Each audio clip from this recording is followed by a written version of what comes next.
What's good, Wagering World? It's your boy Five Star in Vegas, broadcasting live as always from beautiful Summerlin, Nevada, here with my co-host, my guy, the only Sacramento Kings fan I know. What's good, Spread Astaire? I'm loving the background, man. I'm loving the new background. He's in front of the Kings Stadium, man. Represent. Yeah, that's right. We got the beam. Fell short against the Timberwolves this weekend, but it's okay. Hopefully we'll get back on track tonight. One thing the Kings did, though, let's dive right into the past, right? Because, I talked about it. This is, usually I give out sides and totals, but that player prop was just so wrong with De'Aaron Fox. He's always just crushed after the All-Star break. He over 34.5 points and assists. I mean, he had 33 points. Yeah. Right. Yeah. And he's gone over 30 in 8 of his last 9 games. He finally fell short against the Timberwolves and questionable for tonight with a little wrist soreness. So hopefully he'll be out there. But that was a lot of fun for us. And of course, on Friday night, the Kings got the win 128-127 over the Clippers in that game. So that was important, of course, because the Clippers are really close to them in the standings, and we'll see how they do against the Pelicans tonight. But hey, cash that one for us as we hit the Ball and Parlay, and your pick, Missouri State. That one got home too. What did you see in that game? By the skin of our teeth, they almost smoked it, man. They were supposed to win that game straight up. They dominated the whole game until the final 5 minutes, man. And that once again, for some reason, Southern Illinois just has their number, and they were able to squeak out the victory. But we were able to cover by half a point. It set us up really well because the following day, Southern Illinois, I knew they couldn't play with Drake, and Drake smoked them. So I had them first half in that game and for the game, and it was no contest. So ended up working out pretty fine for us. But the bonus did not, man. We gave out the bonus with the over 35.5 on the XFL Roughnecks versus the Browns. Unbelievable. These guys scored 29 points in the first half. So I stopped watching. I'm like, oh, this over's locked. Check my account. Hey, man, what's my money? I went and looked at it. I said, oh, my God. These guys scored 6 points the entire second half. So by half a point, they get us on the bonus play for you guys. But that's 6 straight on the Ball and Parlay. And unfortunately, we couldn't hit the bonus, man. But that was just completely jinxy. And then when I went and looked back at the film, it was 2 goal line stops that prevented us from going over for the total in the game. Those guys could have kicked the field goal, either one of them, and we would have been good. But it's okay. We turned the page. We got a big week coming up. We're really excited. As you know, this, as you said, this is the real bettors time of the year that bet college basketball like myself, because conference tournaments start Wednesday with the major conferences, and I've been eating pretty good on the mid-major conferences. Last week and beginning of this week, they're going to start too. Let's get to the present and talk about a little bit of those things after we get to some NBA. Yeah, let's start with the NBA. Celtics are plus 6.5 at the Cavaliers, and unfortunately, I can't give you a great breakdown of this game. So did you watch yesterday, though? I mean, I guess we can go a little bit of the past there. The Celtics fall in double overtime to the Knicks. That's their 3rd loss to the Knicks since the new year. Knicks playing well, longest winning streak in the NBA now at 9 straight games. But with the Celtics playing double overtime, I pull up this injury report, I see that Malcolm Brogdon, Jaylen Brown, Jason Tatum, and Al Horford are all Horford's doubtful. The other 3 are questionable. I wouldn't be surprised if Joe Mazzulla sat those guys.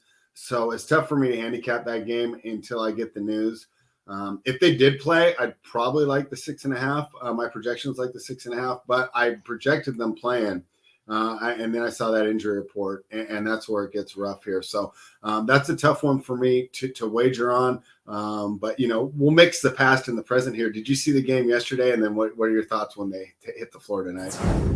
I retweeted what Magic Johnson said. Magic said the Celtics do not want to play the Knicks in the playoffs. They're just one of those teams to give them a really bad matchup. And I really think in a series that the Knicks would still beat them. I don't know why. They just don't match up well with them. Maybe it's, I don't know, Thibodeau's maybe familiar with the Celtics system. And, most teams like the Celtics, their system the starts Knicks are from the top. bigger. The Knicks are bigger than most teams. Thibodeau plays an old school style, right? And most coaches would have Mitchell Robinson's there. Yeah, Mitchell Robinson's a big factor. Yeah, he's a big factor. When Robinson's there, they're a different team, man. People don't Mhm. realize how big of a difference he makes to that team. And I'm really proud of what Emmanuel Quickly, man. He's making some great strides. They're doing a great job developing him. He ended up as the sleeper. They hit a real sleeper pick with him, man, and he's turning out to be a real guy who's giving them great minutes. He made it where Derrick Rose's career ended because they thought that Derrick Rose was going to be getting those minutes, and Emmanuel Quickly has been outstanding this season, man. So they might have found a star. They have some small guards, but those guys can hoop. Brunson and he. And then you got the kid R.J. Barrett, who's a great glue guy that can put up 30 sometimes tonight, but he always gives effort and plays defense, man. So they got a really good team over there, and they pushed the Celtics to double overtime, as you said, and were still able to squeak out the win. The Celtics looked like they were going to pull that game. Like I really enjoyed watching it. But I saw last night that the line was minus 3.5, and with the Cavs that I literally started. Hey, there go my girl. What's Yeah. up? What's up? What's up, Darsha? Yeah, good old Dasha here. Yeah, what's up, little Darsha? So I saw it and I almost took it because I would have liked the 3.5. I'd have been debating on it even if the whole Celtics lineup played because the Cavs need to win and they're at home. But off a double overtime, I should have known to lock that bet in, but I didn't. It's one of those That's what times where you Tyler have to said go on the early. show this Yeah. morning. Yeah, yeah. If I knew to lock that bet in, man, and I did not Yeah. lock it in, I looked at it, man. But overall, very entertaining night in the NBA period because I had the Clippers and I was cussing them out a storm, man, and they came back and ended up winning for me. I had them in game money line like plus even money or something when they went down like 7, and they ended up almost getting smoked by Memphis. But big time fourth quarter by the Clippers were able to get a victory. So two nice primetime games last night in the NBA. And the morning game was great. The Phoenix Suns was fantastic. Oh yeah, I watched that one And too. Another good one. Yeah. yeah. And even though the Lakers game didn't come down to the wire, I mean, it was competitive, for 47 minutes, and then great performance by Anthony Davis in Steph's first game back. Darvin Ham is Um, a hell of a coach, man. Darvin Ham can coach, and what he's doing, you notice he's been calling AD Wilt. yeah. Wilt. He's been calling him Wilt something. What he call him? Wilt Davis. Yeah. He's building up his confidence. He's building up his confidence. He's building up his confidence. And it's starting to look like AD kind of likes playing without LeBron right now. And I think as long as LeBron's out, AD's about to try to show the world he can carry that team. He looks like he's back in shape. So as long as he's got shooters around him, and think about it, they don't even have D'Angelo Russell. What's his timetable on coming back? It's a sprained ankle. I probably think it's another week. They got a good team, man. The Lakers, I love the moves that they made after they put together a good team really quick, man. They got a sound squad right now, starting with the shooting ability, man. They got some guys who can put the ball in the basket, and that's amazing because they started the beginning of the year with nobody that could put the ball in the basket, you know? Yeah, Danny Ainge definitely bailed them out. The He Toronto did. Raptors, yeah, I can't believe he gave up Beasley and Vanderbilt to that team. The Yeah. Raptors plus 6.5. They're taking on the Denver Nuggets. I actually like the Denver Nuggets here. That'll be my ball and parlay, so I'll give you my full breakdown then. But yeah, Nuggets at home have been a juggernaut. Do you have any thoughts on this one? I haven't been into the Raptors much. Raptors kind of remind me of the Clippers. It's like they're one of those teams you don't really know what you're going to get from, but you know they have a lot of pros and they have a good coach and they got a bunch of guys that's been playing together a long time, so you can never count them out. But I don't know the past history of the matchups between these two teams, but like you said, Denver's always a hard fade at home. So I'll wait till you break it down a bit more in the ball and parlay. All right, let's move to the college basketball. The championship game of the Southern Tournament is tonight. Chattanooga plus 4 taking on Furman. Yes, we got a good one here. SoCon. I got to be on Furman. Furman has been the best team in this conference the last couple of years. They have some really good players that can really shoot the ball and put the ball in the hole. The last couple times that they played Chattanooga, it hasn't really been close. They won at Chattanooga as a 1 point uh, favorite by 8, and then they also beat them by 21 at home. I think that Furman was so scared by that comeback by Western Carolina. I had Furman yesterday, first half. Minus 4.5, I believe. No, excuse me, minus 7.5. They covered easily. They were up 15 points.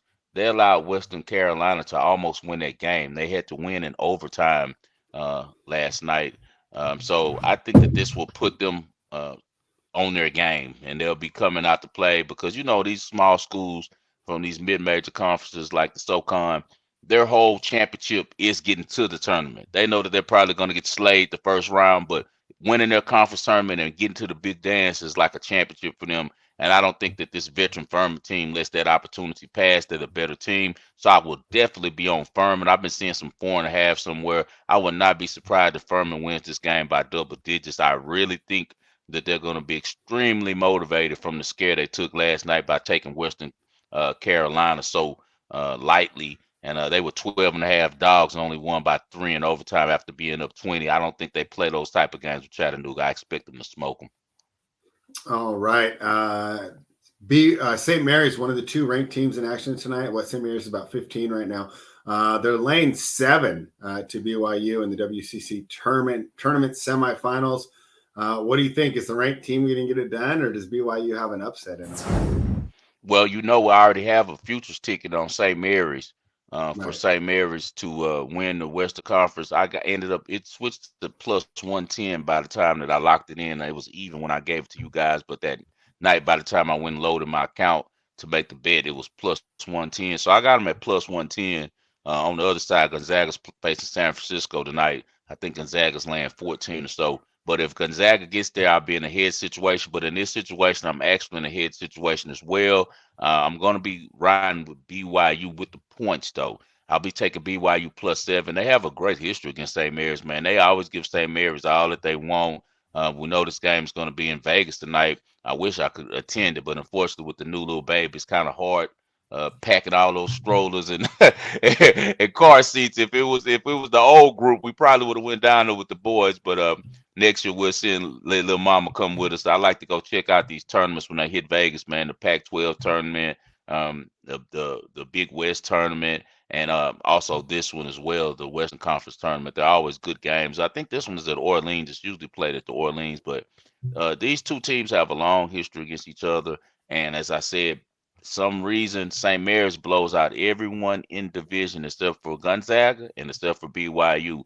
BYU really plays them well, man. The last 2 contests have been decided by 7 points, and pretty much over the last 8 contests, every one of them has been single digits, man, for the end result. So I think BYU can keep it within the line. They have some explosive guards over there. As always, BYU has shooters. I think at the end of the day, St. Mary's will be able to get the victory just because they're such a solid team and they play so well together, so well coached. But don't be surprised if BYU is in this to the very end. So I'll be with BYU plus 7 on this game.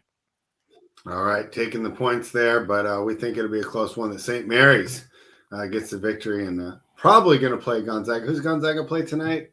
They got Frisco. Frisco plays them really well. It'll be high scoring. Frisco has some guards that can really put the ball in the hoop, man. So it's going to be up tempo, high scoring. I don't know if Gonzaga gets to the 14 on them. Gonzaga isn't as tough as they've been in the past. I actually think the St. Mary's going to upset them, but we'll see when they get to the conference tournament. We'll talk about it a little bit more later on this week. All right. What day is that final? Tomorrow. All right, cool. We'll talk about that tomorrow. Let's do the ball and parlay right now.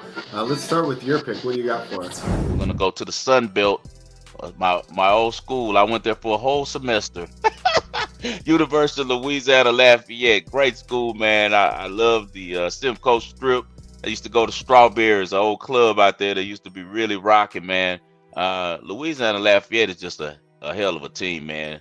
They're 25-7 on the year. They've been locked in. This line will make you think that South Alabama is going to play them close and if they have a chance, but I just don't see it happening. Earlier this year at home, South Alabama gave Louisiana Lafayette all they wanted, but Louisiana Lafayette was still able to pull out the victory. I was with Louisiana Lafayette yesterday.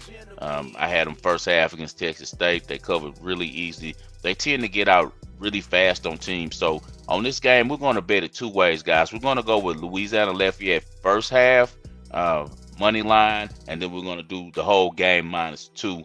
I think that they're able to separate at the end. They've been the best team in the conference all year, and as we said, it's all about getting to March Madness for these teams. And I actually think that Louisiana Lafayette's one of those squads in the first round. If they get the right matchup, I'll be taking points with them for sure I'm going to be doing that with Drake as well. I tweeted that yesterday, so you guys keep an eye on Drake. Whoever they match up in the first round, make sure you take them with the points. But Louisiana Lafayette is one of those teams as well. A lot of veterans. They shoot the three ball at a high rate. They have an unbelievable big man who's very, very versatile. He's one of those kind of guys who he could make it into the NBA, man. He's just a big 6'11" guy that could pass. He could shoot. He really sees the floor well. Just today's type of big man that you want. Really, really good player, man. He's been starting there for a long time. And I'd keep my eyes on him going forward. Jordan Brown going forward into the NBA draft. Even if he's picked up as a free agent, man, I think he can contribute somewhere. So we'll be on Louisiana Lafayette. Let's take them first half money line, and let's take them for the game -2. All right, I'm on the Denver Nuggets playing the Toronto Raptors. We talked about the Toronto Raptors and their inconsistency, but it's a tough spot for them tonight. We know that Denver plays so well at home, and why is that? They're playing in the altitude, and a lot of times you get these teams in the middle of the road trips, and the Raptors are on a road trip right now. Could be a little bit of fatigue. Also, love the matchup here for Jokic. He always does well against Podol. You pull up his numbers against Podol, and he averages close to a triple-double every time he goes against him. So for whatever reason, Podol, who I consider to be a pretty good defender, really struggles against Jokic. So I wouldn't be surprised if we see another triple-double from the man who's most likely going to get his third straight MVP here tonight. Also, it's not a bad matchup for Jamal Murray either. I was looking at his prop. I didn't pull the trigger on it, but if you told me you played it, I wouldn't be opposed to it. Because where the Raptors so good on the wings, but they struggle against the smaller guards, right? He can attack Gary Trent in the pick and roll, and then what's going to happen is, even though the Raptors are going to have three strong defenders on the floor, they're going to be able to attack Podol and Trent, and that's what Murray and Jokic are going to do. So I won't be surprised to see a big night from both of their stars. We know how good the Nuggets are at home. That altitude gives them the home court advantage, and hey, NBA's been chalky lately. But we've been taking advantage of it. I just trust the projections. I got the Nuggets winning this game by 9. And these books are kind of scared to put the lines where they should be. We'll take advantage of that while we can. So I'm going to take the Nuggets -6. Can never go wrong with Denver at home. So my man Spread is going with possibly 3-time MVP Jokic and the Denver Nuggets at home tonight -6.5 against the Raptors, who are going to make the long trip down to Denver. And I'll be rolling with Louisiana Lafayette first half money line for the game -2. And you guys make sure that you bet Furman as well. I also like Furman -4 that I spoke about a little bit earlier in the SoCon tournament. We enjoy seeing you guys every day. We love talking sports with you. We're in the best time of the year for college basketball bettors with the conference tournament starting this week. We got March Madness starting up. I'm about to start back up on 97.5 ESPN, so you guys tune into that every Thursday as well, as I give you guys some college basketball plays. Anything for the people, Spread, before we get out of here? Yeah, I'll give you an MVP fact. So Jokic, right now it looks like he's going to be the first 3-time MVP since Larry Bird won it between 84, 85, and 86. But the interesting stat there, Embiid right now looks like he'll be the first player to finish second in MVP voting for the first time since Larry Bird in 80, 81, and 82. They should have gave it to him. They should have gave him one. He deserved one, Spread. Yeah, well, hey, it bodes well for him, right? Because they're both getting compared to one of our favorites from our childhood. So I just thought that was an interesting stat. Everyone knows about the MVP, but not a lot of people know about that second place voting. So, maybe it's a sign that Embiid will be getting it here. What do you think about Giannis throwing the ball off the basket and getting a rebound to get a triple-double at the end of that game last night? Because he knows how much these DFS people care. I mean, DFS runs sports now. They want that triple-double bonus. I wasn't surprised at all. No, he's too big of a player to do the Ricky Davis stuff. So I don't know Ricky about that. Davis. hey, oldie but goldie. Hey, remember Ricky that? Davis could dunk. Yeah, he could dunk his butt off.